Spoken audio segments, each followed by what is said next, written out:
Got a very sad story to tell you guys here today. Fascinating graveyard. This is what we're going to do in this video. I'm going to be middle of the ground when it comes to my opinions and my assertions about this case, simply for the fact that, well, we don't really know exactly who's responsible for the crimes that were committed in this story that led to the deaths of 4 people. I'm going to tell you the case and the facts involving in this case as reported online, as reported in the newspaper. However, there are certain individuals out there that know more to the story than what they're willing to say. Whether they'll ever say, that remains to be seen. But without further ado, come walk with me. I proceed. We're gonna go to the middle of April sometime. It's 1996. And Ben Anaya Sr., he's driving from his home in Albuquerque out to his cabin in Torreon, which is about an hour and a half away from where I'm currently located at. There's a few reasons why he's wanting to go to his cabin. Now, this is a family retreat where you rough it. You're going out into the mountains, have a good time with your family. Or maybe you just want to get away from them for a while. However, in this trip that he's taken, he's looking for one person in particular, and that's his son, Ben Anaya Jr.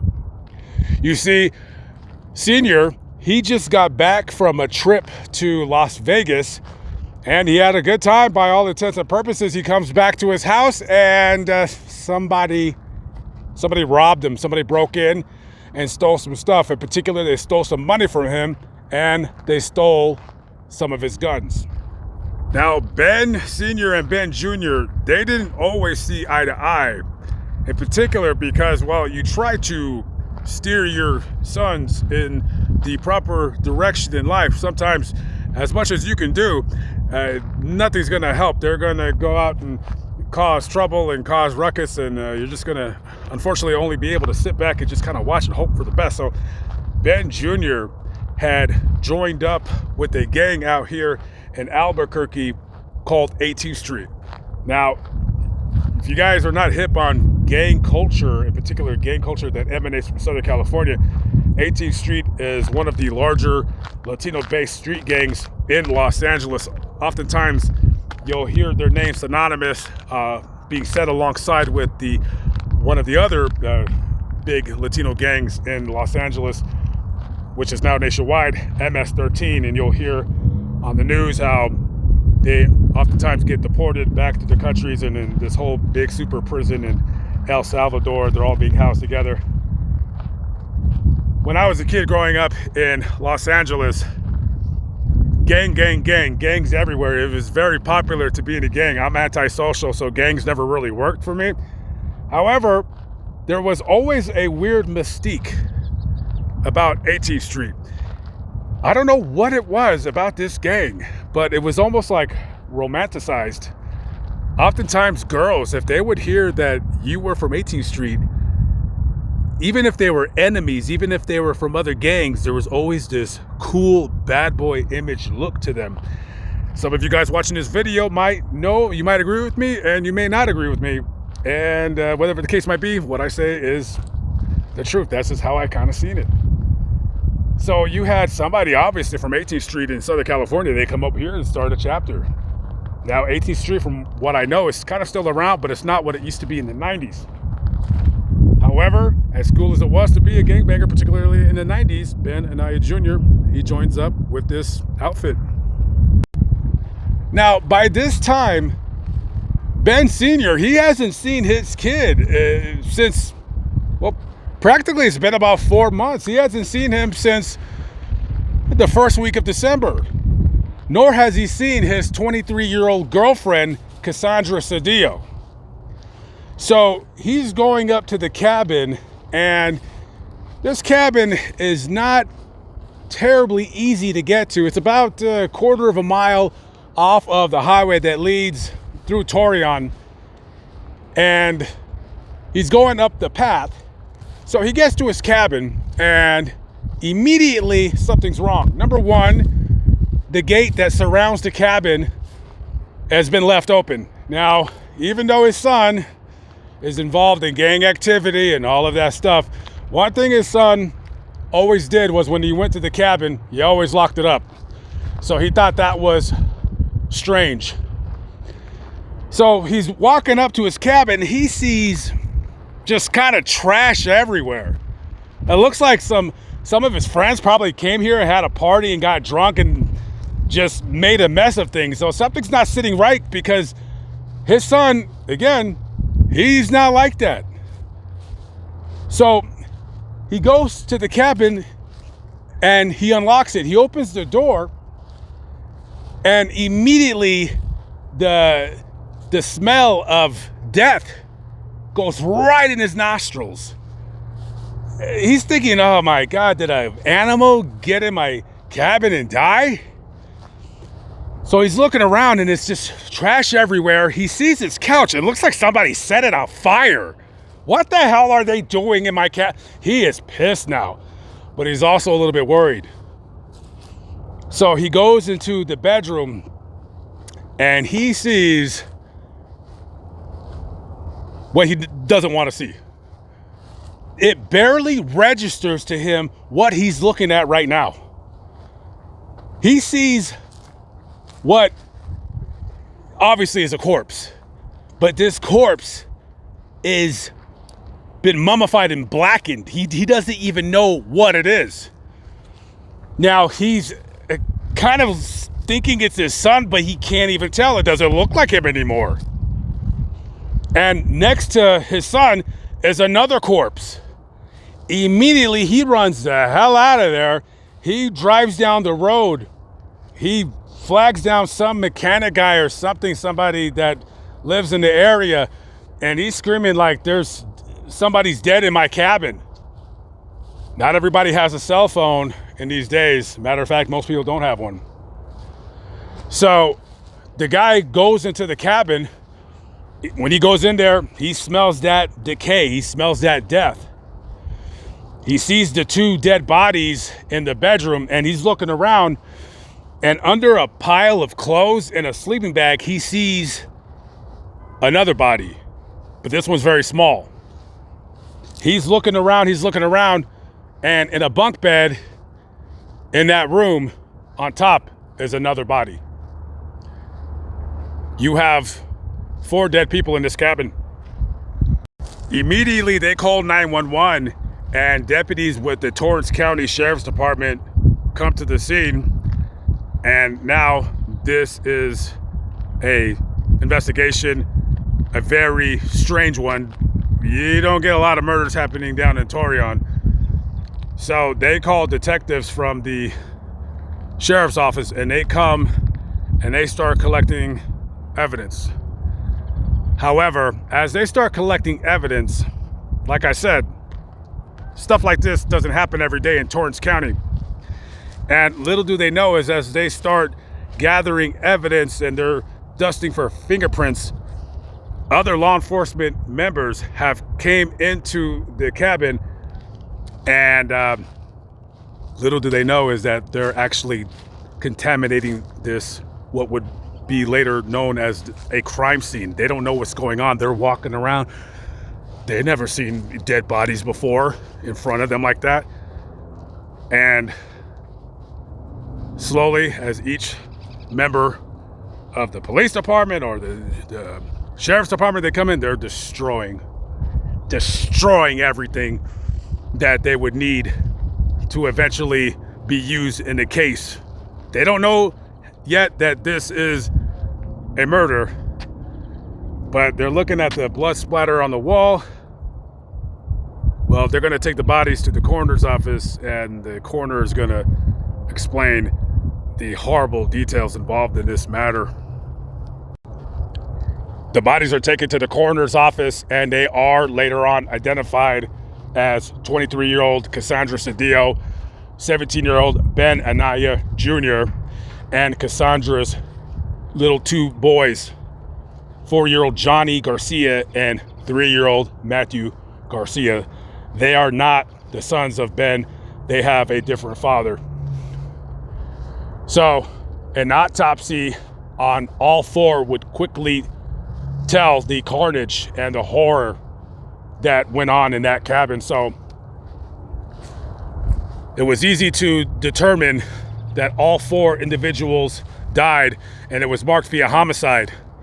So it appeared that whoever broke in and killed these people, Ben Anaya Jr. was sleeping on the bed, and well, he would never wake up ever again because a bullet from a .22 caliber pistol entered his forehead right between his eyes, killing him virtually instantly.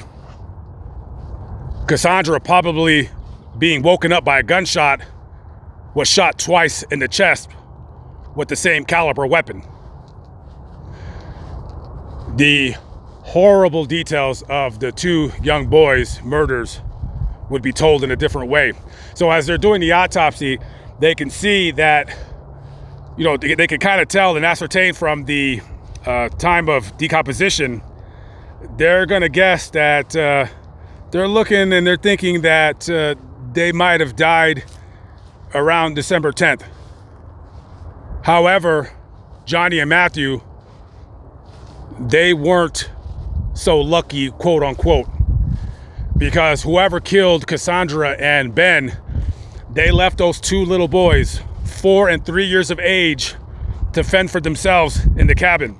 And whoever closed the door on that cabin, it locked via a key from the inside and outside. So those boys were trapped in that cabin. And it is guessed that they probably lived in that cabin and living off whatever water and food that was there for maybe 3 weeks to a month. Can you imagine you're 4 and 3 years old, your mom's dead, and you're hungry, and after a while, the food runs out. Their stomachs during the autopsy were completely empty. Completely empty. And mind you, January in the mountains in New Mexico is gonna be very, very cold.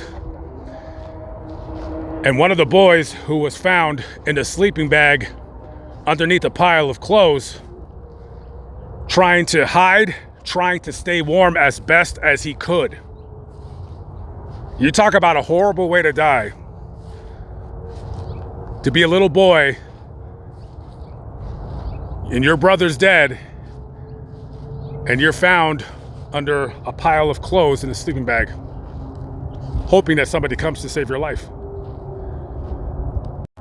Now, as the police have identified the victims of this homicide, Albuquerque Police Department get involved in the investigation, and well, some of them know Ben Anaya Jr. very well. He is a known member of the 18th Street Gang here in Albuquerque, New Mexico. So they immediately start looking at any enemies of the 18th Street Gang, and they quickly start looking for the 18th Street Gang members themselves. And it's oftentimes very strict in gang culture not to snitch, not to talk to the cops. That is a big no-no. Back in the day when I was a kid, we used to call it throwing rat. Okay, and nobody likes a rat or a snitch if you're involved in that criminal life. So, however, as big as the sign is in gang culture, the rule, not snitching, stop snitching, don't snitch, there's always going to be an informant. There's always going to be somebody that is involved in gang activity that gets caught up and they can't do the time. And they're going to start running their mouth. They're going to start flapping their gums. So an informant within the ranks of the 18th Street Gang, he's going to tell the police officers what they want to hear. So he basically says in so many words, you want to look at Popcorn. Popcorn was a member or a former member of the 18th Street Gang, Sean Popelski. So this guy, who they nicknamed Popcorn, was a member of the 18th Street Gang. And well, he was because he had been drummed out. He had been jumped out. When you join a gang, you get beat in and you get beat out. And he broke the cardinal rule of any gang, no matter where your headquarters at in the world. and he broke the cardinal rule of snitching. He had snitched on I believe maybe another member of 18th Street over some stupid stolen car they got caught up with in some out in Winslow, Arizona somewhere. So he gave the name of somebody else that had nothing to do with it or something along those lines. Whatever the case might be, he broke that rule. So they immediately start looking for popcorn. And as they're looking for popcorn, they start getting the names of other members of this gang who might have been involved in this murder. So they pick up Popcorn off the street. Now, Popcorn has a bad reputation because this guy cannot stop stealing. I don't know what it is. I don't know if he probably has a pretty bad drug habit. So he had been drummed out of the 18th Street gang. Albuquerque Police Department pick him up and they take him down to the station. They sit him down in the interrogation room. They said, listen, Popcorn, Pop Gun, whatever your name is, we need to talk. And so he's denying having anything to do with this crime. However, their informant, well, he's a pretty good informant. And he's saying, no, he has something to do with it. So after they drill him, he finally blurts out a name, Lawrence Nieto, also a member of the 18th Street gang. And he's like, it was him. He shot him. He killed him. If you definitely want to look for Lawrence, that's the guy. Yep, that's him. Yep, buddy. Yep, buddy. So they grab Lawrence Nieto off the street. And as they're grabbing Lawrence Nieto off the street, there's a couple other names that they were told about. So now they got 4 members of the 18th Street gang in custody. They got Sean Popolesky, Sean Wilkinson, Roy Buckner, and Lawrence Nieto. Now, we quickly got to start figuring out what's the story here. What happened? Now, this is where things get murky. This is where when people online are talking about this story, and then you get somebody in the comment section, probably somebody that's going to be in my comment section of this video, they're going to tell me how wrong I am. You're absolutely wrong. You don't know what you're talking about. You weren't there. And you know what? I was not there. No, I was in Los Angeles. I was far away from here. So I'll break down the story as simply as I can without boring you guys to tears, because I always get worried about carrying on with these videos and talking too much. Basically, so Ben Anaya Jr. and Popcorn, Sean Popolesky, even though Popcorn had been drummed out of the 18th Street gang, him and Ben, they were still very good friends. Now, the others in this gang, they didn't like the fact that once you get out of 18, you can't associate with any more members, even though those two would still hang out. Now, Popcorn knew before he had gotten beaten out, he knew that he was going to get court. That's what they call it in my days, getting court, getting beat down for whatever indiscretion you did. And so they're having a party, and the party is to beat this guy out of the game, Popcorn. So, basically, Ben is, what do you do? Like, you don't want to see your friend get, catch a beating by about a bunch of guys, but at the same time, you're in the gang, so all loyalties are to the gang. Nobody is above the program. But Popcorn, he's not stupid. I mean, he's not very bright. Is kind of stupid, but he knows what's up. He knows that a beating is coming. So he just says, screw it, I'm going to go to this party. So he goes to the party, he gets beaten down, gets punched in the face. Bam! Just a blindside right in the eye. And then somebody comes and punches him right behind the ear, and he falls, and they just start pummeling him. Maybe somebody even used a weapon. But however long the beating took, he took a beating, and that's what happened.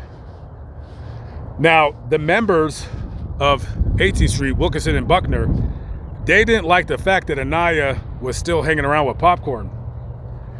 Now, there was also another reason why they wanted to have a little chat with Anaya. And this is when I start assuming things, because we don't really know exactly what happened other than what the autopsy report states. But one of the guys states that, oh, hey, there's we know that he's at this cabin up in Torion, and we somehow believe he has a bunch of money and drugs and guns or whatever. And this is when meth starts getting into all these stories. Meth is always a constant in these stories. So I'm imagining they're flaming up that glass pipe, just burning it up, burning their mouths, burning their lips, burning their thumbs, their fingers, whatever. And that meth starts making holes in your brain, and it makes you crazy, makes you do crazy things. These guys probably are gacked out of their mind. They haven't slept in 3-4 days. So now it might turn from a story of, yeah, hey, Ben, I think he maybe has about $1,000 saved in a shoebox under his bed. Now it turns into he has 10 keys of coke and 25 guns. And it just turns into this nonsense. So Nieto, Wilkins and Buckner, they all hop in the car and they head up to the cabin. Now, this is the part again of the story, like I said. Who knows who, and who knows what, who did what, when, where, what, we don't know. Because the guys that do know won't talk. All we can really base the assertions of what took place is on Lawrence Nieto's testimony. Now, by this time now, all 4 individuals are charged with 4 counts of first-degree murder. Now, Wilkins and Buckner, they're taking their case to trial. And Nieto, he's gonna catch a deal because the prosecutors in the case, they're wanting their heads on this one. It's one thing to kill the 2 people. It's another when we hear about 2 little kids starving to death, thirsty, just want a cup of water and a piece of bread with a slice of cheese on it.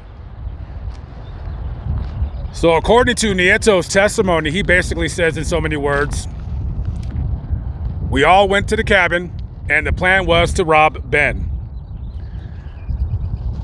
I was instructed to stay outside with popcorn. And they said, you keep an eye on him. We're gonna go in there and we're gonna handle business. Now, according to Nieto, he doesn't think anything's gonna happen other than a robbery. So he's outside and he has a shotgun with him. Now, he's supposed to be like kind of keeping popcorn, and I don't know why, but keeping him at bay, basically telling him to stay put. And as they're talking, they hear, Nieto claims he hears 5 gunshots or so. Pop, pop, pop, pop, pop. And he's like, what the hell's going on? So he's looking into the cabin. He's like, oh crap. So I don't know why he does this, but he goes to popcorn and he says, listen, I'm gonna shoot this shotgun in the air. Let's pretend I killed you. Get the hell out of here. He takes that shotgun, he racks it, boom! Right in the sky. Popcorn runs like a deer in the headlights. Just boom, he's gone, he's out.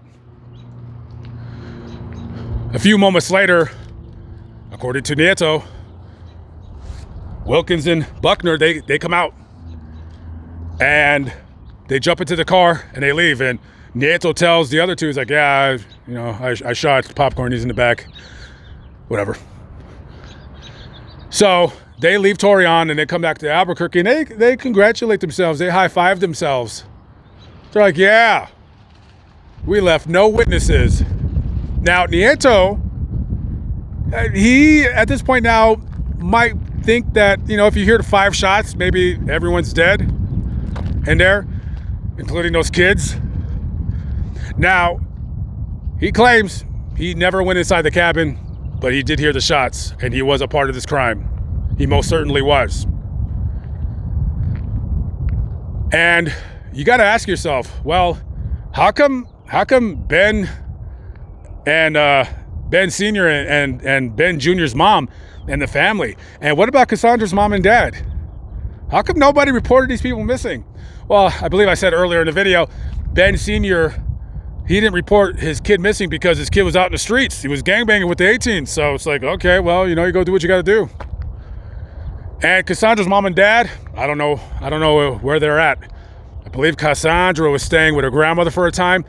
And the grandmother, she reportedly did report her granddaughter missing, but she didn't know where the cabin was. She had no idea. She didn't know.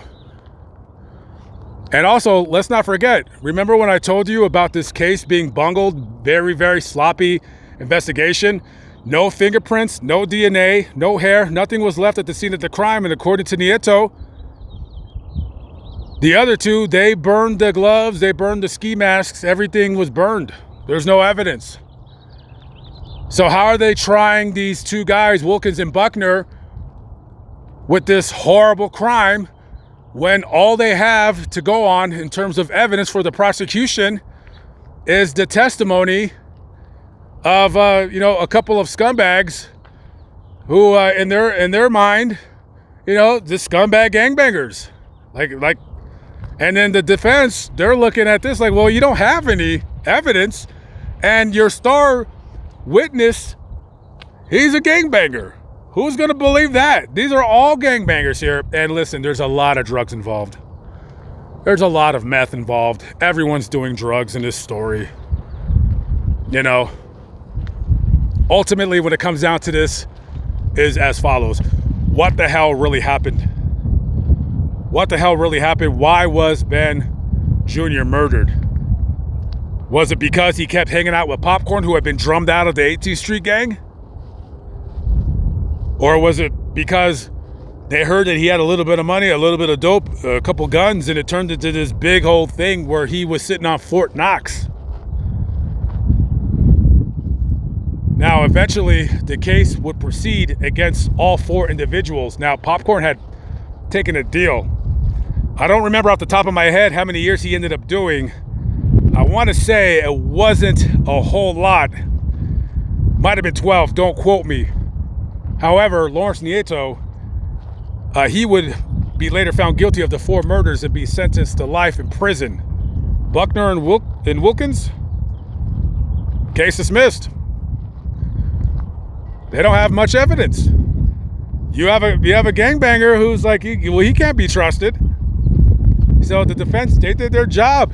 You don't have any fingerprints, you don't have any DNA, no hair, no nothing, no physical evidence that points to my client being there at the scene of the crime. Who are you going to believe? An 18th Streeter or an 18th Streeter? That's basically what it came down to. And the 2 victims, not the little kids, but Cassandra and Ben Jr. Ben is another 18th Streeter, and Cassandra, well, she's kind of in the streets. She's dabbling in drugs.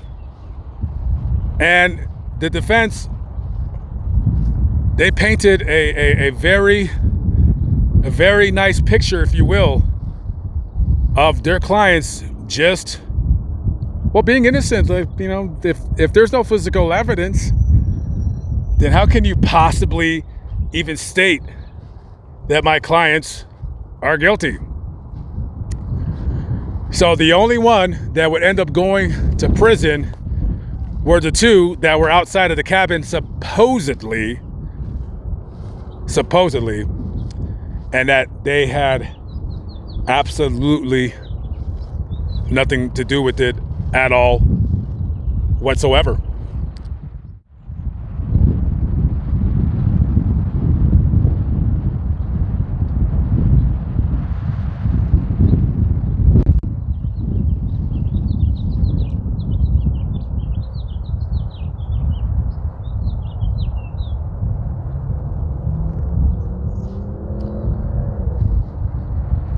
The truth of the matter is, nobody truly knows who's the one that pulled the trigger. And there's even some that say that Popcorn himself might have been the one that pulled the trigger. Who knows? We don't know. you see this story on social media, whatever platform you watch this on, and you'll see somebody like, oh, you got it wrong. You got it wrong. You got it absolutely wrong. Wilkins is innocent. And Buckner, maybe he didn't have anything to do with it either. It was Popelski. He's the scumbag. He is a scumbag in this matter. But of course, Popcorn wouldn't be looked upon very favorably because he was drummed out of the game. However you shake this out, these two little boys right here died a horrific death.